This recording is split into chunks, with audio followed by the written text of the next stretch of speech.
Right. వరమ గారు మీ comments ఏంటి? అంటే ఏ పార్టీ అయినా ఆ పార్టీ ఎదుగుదల ఆ నాయకుడు చేసుకోవడంలో తప్పులేదు. ఈవేళ ఆయన ఏపీ నుంచి అలాగా మన ఇటు బయటికి కానీ వెళ్ళడం కానీ ఇతర రాష్ట్రాలు కానీ ఆయన యొక్క వెర్షన్ ఏవైతే ఉందో సనాతన ధర్మం అన్నది ఒకటి ఇష్యూ మీద జరిగే ఇష్యూస్ మీద ఆయన ముందుకెళ్తా ఉన్నారు. ఒక జనసేన పార్టీ అవ్వచ్చు, తెలుగుదేశం పార్టీ అవ్వచ్చు, కాంగ్రెస్ అవ్వచ్చు, వైసీపీ అవ్వచ్చు, ఏ పార్టీ అయినా అవ్వచ్చు, ఆ నాయకులు ఆ పార్టీని అభివృద్ధి గురించి ముందుకు తీసుకెళ్లడంలో ఏ విధమైన తప్పు లేదు.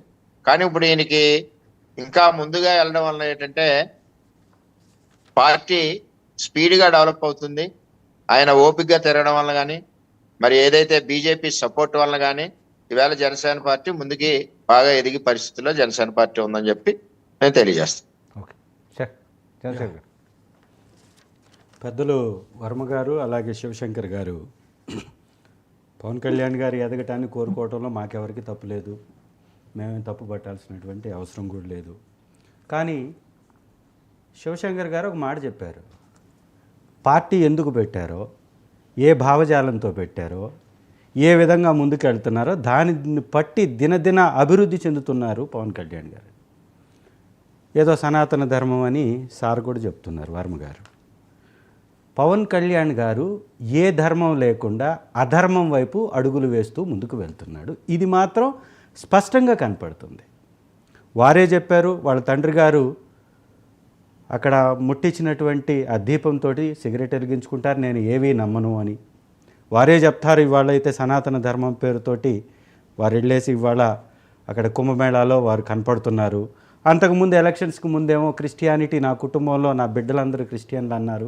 అంటే ఏ ధర్మం వైపున వెళ్తున్నారో అది వారికన్నా అర్థమవుతుందా? ఒకసారి గమనించుకోవాల్సినటువంటి అవసరం ఉంది. వారైతే ఏ ధర్మం వైపు వెళ్ళట్లేదు. అయితే రెండవది భావజాలం చెప్తున్నారు. బహుజన లెఫ్ట్ భావజాలాలతో కలిసి పోటీ చేస్తే ఓట్లు రాలేదనేటటువంటి విధానంలో ఆలోచనలో ఆ లెఫ్ట్ భావజాలాన్ని వదిలేశారు, బహుజన భావజాలాన్ని వదిలేశారు. ఇవాళ ఏ భావజాలంలోకి వెళ్ళారు? హిందూ భావజాలంలోకి మారిపోయినటువంటి వ్యక్తిగా, బీజేపీ భావజాలంలో కనపడుతున్నటువంటి వ్యక్తిగా కనపడుతున్నారు. ఇవాళ వారు చేసేటటువంటి మాటలు కానీ, వారు చేసేటటువంటి రెచ్చగొట్టే వ్యాఖ్యలు కానీ, పక్క రాష్ట్రాలతోటి గొడవలు పెట్టుకుంటున్నటువంటి విధానం కానీ బీజేపీకి దగ్గర అవ్వడం కోసం, ఏ బీజేపీ అయితే ఏపీకి మోతీచూరు లడ్డూ ఇచ్చిందని విమర్శించాడో, ఆ బీజేపీ ఈ ఏపీకి ఏమీ చెయ్యకుండా దగా చేసినా కూడా బీజేపీలో ఒక ప్రముఖమైన పాత్ర పోషించడానికి కావాల్సినటువంటి యాక్టింగ్ని మాత్రం బ్రహ్మాండంగా ప్రదర్శిస్తున్నాడు. ఆయన చేసేటటువంటి కార్యక్రమాలలో ఆయన చేస్తున్నటువంటి కాదా చెప్పండి ఈ రాష్ట్రంలో మహిళలు మానభంగం చేయబడుతుంటే, మహిళలు మానభంగం గురవుతుంటే వారిని పరామర్శించడానికి మాత్రం వారి దగ్గర సమయం లేదు. వారిని పక్క రాష్ట్రంలో పక్కనున్నటువంటి వారి యొక్క నియోజకవర్గంలో ఒక దళిత మహిళ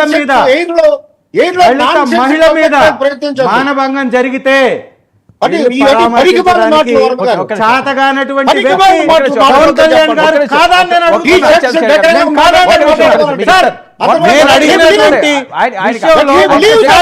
కాదు అని చెప్పండి.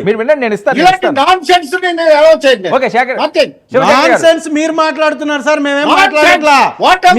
మీ నాయకులు ప్రదర్శిస్తున్నటువంటి ఆ భావజాలం ఏంటో చెప్పండి, ఎవరిని అనుకరించడానికి